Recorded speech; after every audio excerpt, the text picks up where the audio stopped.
Biden sent a clear message to Vladimir Putin: don't even think about attacking NATO territory. Today in Warsaw, Poland, Biden made related references to the Cold War and called on Western leaders to remain unified against a Russian assault on a democratic Ukraine. Poland must do the hard work of democracy each and every day. My country as well. That's why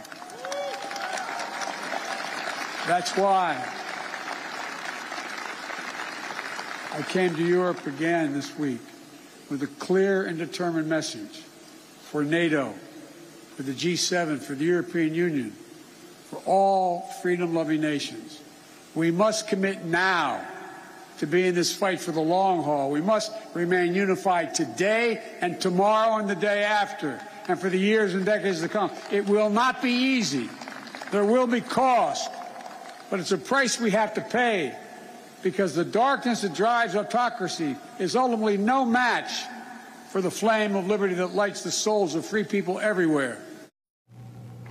Just before Biden began his speech, a series of explosions hit the Ukrainian city of Lviv, about 50 miles from the Polish border. Two of those explosions were later confirmed to be Russian missile strikes, according to Ukrainian military officials. Let's go straight to Lviv, where residents have been ordered to shelter in place following those explosions, and that's where we find NBC's Kyle Perry. Kyle, what's the latest that you can tell us, buddy? So, Michael, we had those multiple strikes, as you said, that first one coming just about 45 minutes before President Biden spoke. We now know the target of that strike. There's a fuel depot about 2 miles from where I am. It seems like that was directly impacted. Not clear if it's still burning at this hour. The strike about 11 hours ago, but it put, as you can see, that thick black smoke billowing over the city of Lviv. The second strike was about 3 hours after that. It was a defense factory, according to officials here on the ground. They're being vague on purpose. They don't want us to know exactly what was hit. It's not clear if there were any injuries in that second strike. There were at least 5 people wounded in the first strike. The message on this very clear, hitting just before and after President Biden spoke, and the ability by Russia to say they can strike deep into the western part of this country. It is the western part of this country that, of course, is where we're seeing the support flowing eastward, be that non-lethal aid or lethal aid. It is the place where NATO countries are starting to arm the eastern part of the country. The other concern here, Michael, and we'll sort of keep our eye on this as the sun comes up, there was concern amongst aid organizations that the 300,000 refugees who had taken shelter temporarily in this city could be sort of spurred on by these airstrikes to make their way to Poland. It could cause, as they said, sort of a second wave of refugees. That is certainly a concern here on the ground, Michael. NBC's Kyle Perry live in Ukraine for us. Thank you so much, Kyle. Joining us now from Krakow, Poland, is NBC's Dasha Burns. Dasha, what are you seeing there?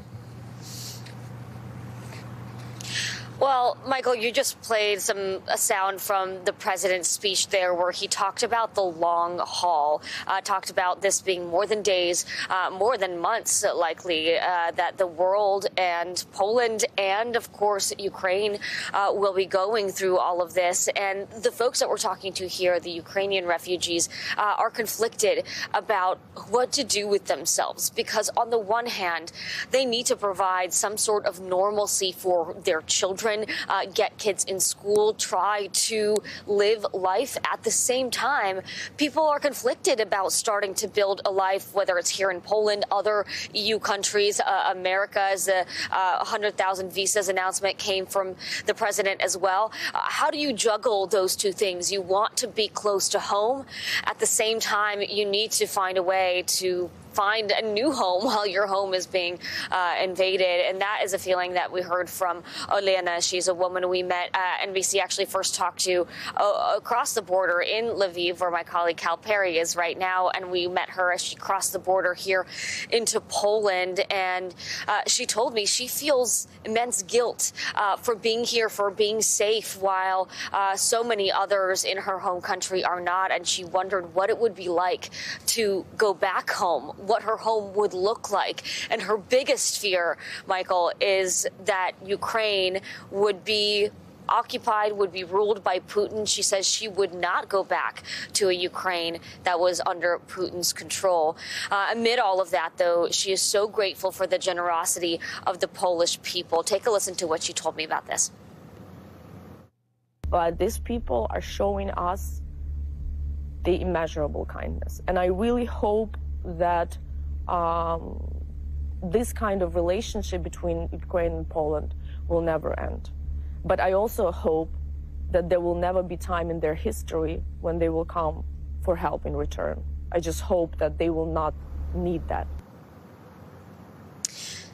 Yeah, Michael, the whole world impacted by this, invested in this, but Poland especially. And I can't tell you how much this has truly been a grassroots, bottom-up effort. The government is helping, NGOs here are helping, but it really has come from everyday Polish people, that true support. The homes, the doors that have opened, the donations that have come have been from families that can see themselves, can see the shoe on the other foot, that are taking in folks like Olena there, Michael. NBC's Dasha Burns live in Krakow, Poland. Thank you so much. Thank you. Really appreciate it. Let's go to our Saturday night panel. Christopher Miller is an assistant professor of international history at Tufts University. He's also the author of the book Putinomics, Power and Money in Resurgent Russia. Jennifer Rubin is an opinion writer for The Washington Post and an MSNBC political analyst. And Eugene Daniels is a White House reporter for Politico, co-author of Playbook, and an MSNBC political contributor. Thank you all for being. Chris, let's start with you. Your reaction to President Biden's speech today? The president struck, I think, a note of unity with European allies, emphasizing the costs that are in the future. And I think that's the right tone to strike, because there are a lot of costs ahead, both in terms of the refugees that need to be supported, the economic cost of sanctions, and the reality that there's no plan to end this war anytime soon and no sign that Putin's giving up. So it was a sobering message, I think, from the president. But the reality, as we saw from Krakow and Lviv, is that there's not a lot of good news coming from Ukraine right now. So, Jennifer, to Chris's point, striking that right tone took a little bit of work. And Biden's speech came after an important few days for him, after meetings with NATO and EU leaders. How would you grade this trip so far? I think it's really been a success.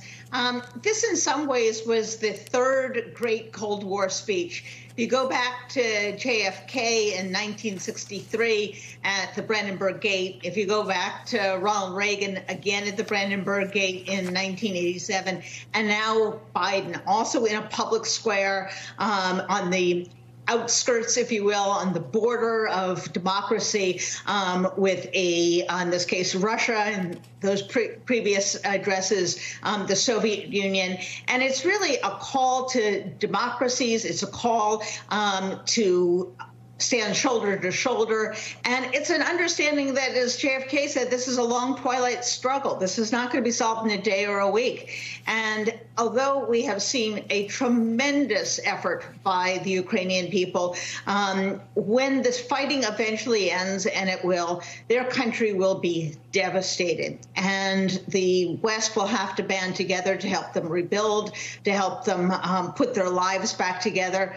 But I do want to say, from that very moving report you just saw, there's going to be historic memories that are passed down generation to generation. The Poles and the Ukrainians will be locked at the hip. The Ukrainians are not going to forget what the Poles did for them. And by the same token, Ukraine is not going to forget what Russia did to them. And that is going to be a long memory that will be passed down from child to child to child. And that hatred for Russia will not cease. So, Eugene, to